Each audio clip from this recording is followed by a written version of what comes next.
Hermano, buenas tardes. Vamos a empezar nosotros. Padre bendito que superas en los cielos, santificado y alabado sea tu bendito nombre. Señor, le damos gracias en esta hora de la tarde por tus infinitas bendiciones que has dado a cada uno de tus hijos en esta tarde. Pedimos, Señor, que ya que pudimos tener el alimento físico, por favor, permítanos tener este alimento espiritual. De igual forma, que tu Santo Espíritu more en cada uno de nosotros, que el mensaje que de esta tarde, por favor, sea de provecho para cada uno de los hermanos. Esto te lo pido y te agradezco todo en el nombre de tu amado Hijo Jesús. Amén. Hermanos, ¿ya recuerdan? Hermanos, ¿sí recuerdan qué capítulo estamos viendo? ¿De qué libro? Daniel, ¿verdad? Sí, hablan aquí. Estamos viendo el capítulo número 3. Y a mí me gusta mucho cuando un libro va en secuencia con el pasado, o sea, con el capítulo anterior. Y es que vamos a retomar algo muy interesante del capítulo 3.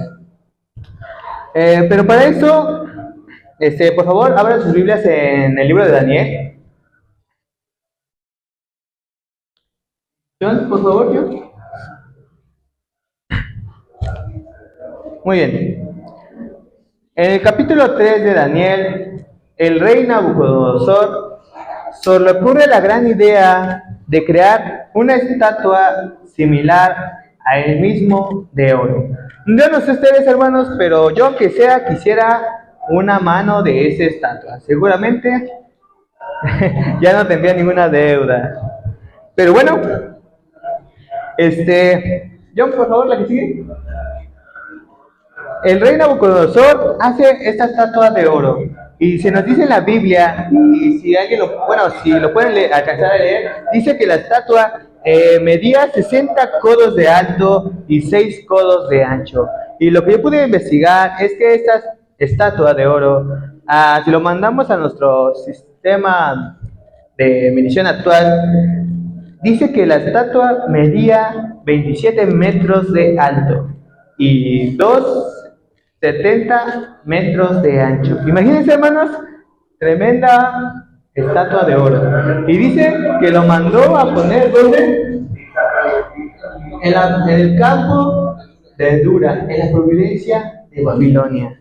Imagínense, hermanos, tener en ese gran campo donde pues seguramente había un montón de cosas, tener en medio o en algún lugar esta enorme estatua de oro. Yo me imaginé cuando lo leí, dije, un chimali, un guerrero chimali, pero de oro, más poder. Y entonces se nos dice que el rey Nabucodonosor mandó a llamar a todos, a los magistrados, a los caldeos, a todo el mundo. Mandó a llamar a todos para demostrarles esta estatua. Y luego dijo, una vez que suenen el arpa, el tamboril, John, por favor, la que sigue. Mire, la flauta, el arpa, la zampaña, el salterio y el tamboril. Zombo. Todas estas músicas que una vez que suenen en las bocinas, todos, sin excepción, van a hincarse a darle, pues, tributo, ¿no? Adoración a esa estatua. Y aquí, hermanos, me viene a la mente algo muy interesante porque aquí, en esta parte de la historia, vemos solamente a nuestros tres amigos. Y por favor, vamos en el libro en el versículo, en el capítulo 2, por favor, alguien me pueda leer los dos últimos versículos, el 48 y el 49 del segundo libro de Daniel, por favor. Entonces el rey engrandeció a Daniel grandes dones y le hizo gobernador de toda la provincia de Babilonia, jefe supremo de todos los reyes de Babilonia. Y Daniel solicitó al rey y obtuvo que pusiera sobre los negocios de la provincia de Babilonia hasta pensar que Abednego y Daniel estaban en la corte del rey. Amén. Hasta ahí, hermanos. Muy bien. Hermanos, aquí no vemos a Daniel, solo vemos a Isaac, Adrac y Abednego. Y bueno, aquí mismo nos contesta dónde estaba Daniel. Estaba ya como gobernador, ¿verdad? Ya estaba completamente un poco apartado. Si bien sí servía al rey, pues no estaba en ese momento, estaba atendiendo otras situaciones. Y entonces nos presenta esta situación y también se nos presenta la envidia de los caldeos. Y es que dice en el versículo en el versículo 9 del capítulo 3 dice, hablaron y dijeron al rey Nabucodonosor. No, desde el 8. Por eso en aquel tiempo algunos hombres caldeos vinieron y acusaron maliciosamente a los judíos. Hablaron y dijeron al rey Nabucodonosor, Rey para siempre vive. Tú, rey, has dado una ley que todo hombre, al oír el son de las bocinas, la flauta, la citara, el arpa y el salterio y la zampoña, y todo instrumento de música, se postre y adore a la estatua de oro. Y el que no postre y adore, sea echado dentro del horno de fuego ardiente. Pues, ¿en la que sigue? Hermanos, en la naturaleza se le conoce como a la selección natural a los seres vivos que mejor se adaptan y sobreviven y los que menos se adapten mueren. Hermanos, a mí me sorprende mucho la capacidad de estos jóvenes porque mantuvieron lo que ellos creían, porque no se dejaron ir contra la corriente en el contexto que estaban viviendo. Lo que quiero decir es que vivían en un lugar apartado del lugar donde habían nacido. Habían dejado a sus familias y estaban en una cultura completamente distinta, con una religión completamente distinta. Pero aún así, eso no hizo que sus corazones cambiaran para poder sobrevivir. La naturaleza, bueno, pues sin duda, pues es así de dura, ¿no? Porque si no puedes adaptarte o ser parte de lo que estás viviendo, mueres. Por favor, yo en la que sigue. La importancia de mantener nuestros valores. Y es que a Esdras, Abednego y Mesac son un ejemplo de como jóvenes no se dejaron influenciar por aquello que les obligaban.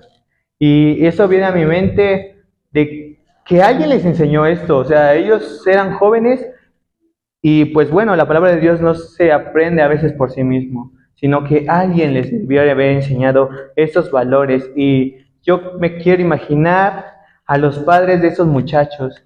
Yo me imagino que eran realmente temerosos de Dios y que esos valores que les infundaron desde pequeños los lograron mantener. Y no solo eso, por favor, ayúdenme a buscar Éxodo 20, del 3 al 5, por favor.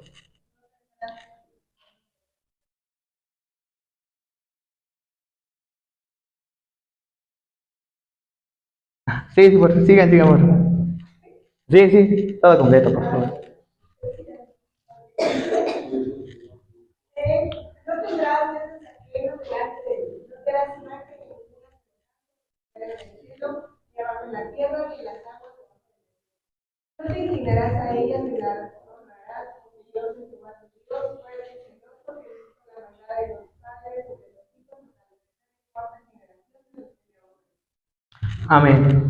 Hermanos, ellos aprendieron esto y se me hace impresionante como joven, porque es un gran ejemplo de, en este momento, mantener estos valores a pesar de las circunstancias, a pesar de que el entorno que quizás en el que vivimos, pues no es el adecuado, pero pues ellos tampoco lo estaban viviendo y mucho más difíciles en ese momento. ¿Y alguien sabe quién es este hombre? Desmond II. Desmond es un ejemplo de la importancia de mantener nuestros valores. Viendo un poco la historia, sabemos que a raíz de un trauma que tuvo de pequeño, decidió no matar, uno de los mandamientos, hermano. Y no solo eso, sino que dedicó su vida al ayudar a otros.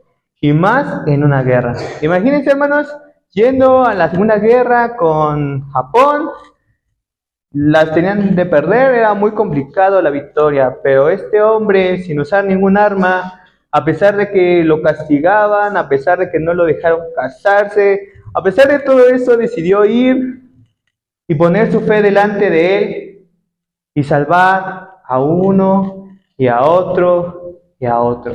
Fue tanto así el impacto que no dejaban que pues el campo, los militares y todos no fueran a la guerra sin antes de que este hombre orara.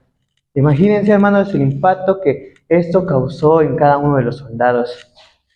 Por favor, John, la que sigue. Y ahora sí, vamos a la Biblia, hermanos. ¿Qué le contestan esos muchachos a este rey Nabucodonosor? Desde el versículo 14 dice: habló el rey Nabucodonosor y les dijo: es verdad, Sadrach, Mesach y Abednego, que vosotros no honráis a mi Dios ni adoráis la estatua de oro que he levantado. Ahora pues estáis dispuestos para que, al oír el son de la bocina, la flauta, la cítara, el arpa, el salterio y la zampoña, y todo instrumento de música, os postréis y adoréis la estatua que he hecho, porque si no la adoráis, en la misma hora seréis echados en medio del horno de fuego ardiente, y que Dios será el que os libre mis manos. Y aquí viene la parte más sorprendente de este capítulo. Sadrach, Mesach y Abednego respondiendo al rey Nabucodonosor diciendo: no es necesario que te respondamos sobre este asunto. Nuestro Dios, a quien servimos, puede librarnos del horno de fuego ardiente, y de tus manos, rey, nos librará. Y si no, has de saber, oh rey, que no serviremos a tus dioses, ni tampoco adoremos la estatua que has levantado. Sorprendente, ¿verdad, hermanos? Porque, por un lado, estos jóvenes tienen esa fe de que nuestro Dios los va a salvar de ese horno. Pero incluso dice: si no lo hace, no serviremos a tus dioses. O sea, no hay en ninguna de estas palabras hay algún reclamo a Dios si es que no los logra salvar. Y la bendición de Dios que nos ofrece a todos aquellos que somos fieles en la fe. Y pues, como sabemos, en la historia, el rey Nabucodonosor se enojó tanto que hizo prender el horno 7 veces más de lo que ya estaba.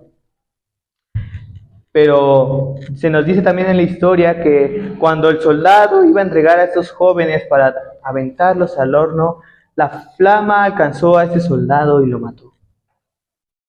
Y entonces, pues ahí ves a nuestros amigos entrando al horno de fuego. ¿Y qué fue lo que pasó, hermanos? Una cuarta silueta aparece en ellos. Y esta silueta no solo anda con ellos, sino que también los protege de ese fuego. Imagínense el impacto de todos ellos. Ver a estos jóvenes que una vez que salieron, ni siquiera sus ropas tuvieron una mancha de cenizas ni nada. Y olía a fuego. Y por favor, ayúdenme a buscar Isaías 43:2, porque aquí nada más está una parte de lo que dice eso. Pero por favor, alguien que lo encuentre y que por favor le dé lectura.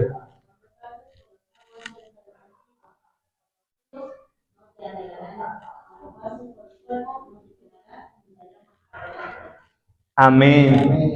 Hermanos, la fe tiene su recompensa. La fe hace que ningún mal pueda llegar a nosotros. Qué bendición, ¿verdad? Tener ese Dios que premia nuestro esfuerzo y que premia nuestra fe. La siguiente situación, una vez que el rey ha salido que los chicos han salido, el rey queda completamente impresionado y da una orden: que todo aquel que no adore al Dios de estos jóvenes, ¿qué es lo que le pasaba, hermanos? Iban a morir también. Aquellos que negaran el milagro que ha hecho pues Dios en estos jóvenes, morirá. Pero aquí vemos que el rey Nabucodonosor se equivoca de una manera muy terrible. Y es que Dios, hermanos, Él no nos obliga a amarlo. Él nos da el libre albedrío de que cada uno de nosotros pueda tomar esa decisión de amarlo o de no amarlo. Y eso es algo que me parece fantástico. La que sigue, John. Bueno, aquí hablamos un poco de eso mismo. Y ahora los invito, hermanos, a que podamos ir al libro de Apocalipsis. Por favor, vayamos al libro de Apocalipsis, capítulo 13, versículo 13. Ajá, 13. Y si alguien le puede dar lectura hasta el versículo 18. También hace claras señales de gloria que aún hace del cielo a la tierra y engaña a los moradores de la tierra por las señales que les ha permitido hacer entre los moradores de la tierra a la bestia que tiene herida del Padre de Dios. Se le permitió subir aliento al lugar de la bestia para que no todo el que no lo haga. Y hacían que a todos, pequeños y grandes, esclavos, se les pusiese una marca en la mano derecha o en la mano, que ninguno pudiese comprar ni vender, sino el que tuviese la marca o el número de su nombre. Aquí hay sabiduría, el que tiene entendimiento, cuenta el número de la bestia, pues aquel número de hombres y su número es el Amén. Hermanos, cuando yo estaba estudiando este tema, la verdad pensé que era un tema un poco sencillo, que se hablaba sobre la fe, pero una vez que pude investigar un poco más y leer un poco más, también me di cuenta que, aunque no lo parezca, también tiene un paralelismo con Apocalipsis, y que al igual que en esa época, que fue mucho más antes, nuevamente se repite, ¿no? Y que en el futuro tiene un toque de profético. Y es que en ambos capítulos el tema central es la adoración. En ambos capítulos hay una imagen que debe ser adorada. Y en ambos capítulos, por ejemplo, aquí en la Babilonia literal, se estaba adorando a una estatua de oro física. Mientras que en el futuro, hermanos, la Babilonia espiritual nos hará, o sí, nos hará, o obligará a la mayoría a adorar a la bestia.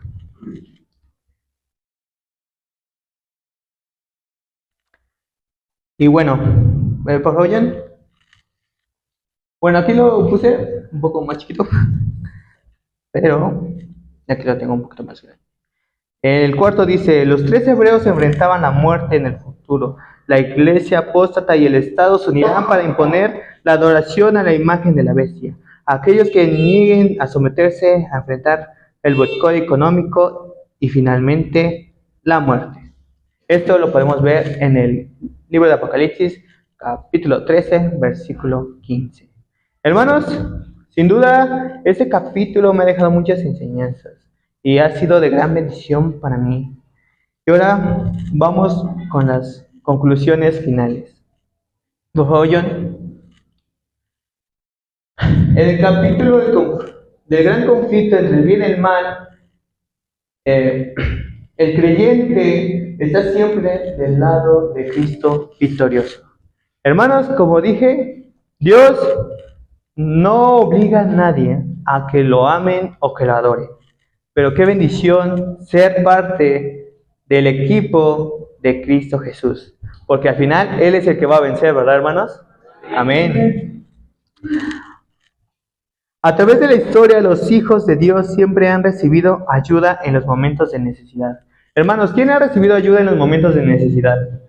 Amén, ¿verdad? Creo que todos hemos estado en ese momento. Nuestro problema ha sido ese horno de fuego y hemos tenido tener fe y Dios ha premiado esa fe. La idolatría no es solo un asunto del pasado. Cualquier cosa que nos impida poner a Dios en primer lugar, eso puede convertirse en un ídolo. Hermanos, que nuestro pensar siempre sea Dios primero y después ya vendrá todo por añadidura. Y la última, que es la que yo quise poner un poco extra, no reclamemos, porque si bien lo dijeron los jóvenes, Habrá veces en las que Dios no podrá contestar nuestras oraciones, porque a veces ha llegado el momento de que pues no se pueda, no, Dios no nos puede ayudar. Y guardemos en nuestros corazones lo que Isaac, Abednego decían, que aún así, incluso si no nos ayuda, no sirvamos a otros dioses. Que Dios nos guarde en esta tarde, hermanos. Este fue el pequeño tema que he preparado para esta tarde. Que Dios les bendiga. Amén.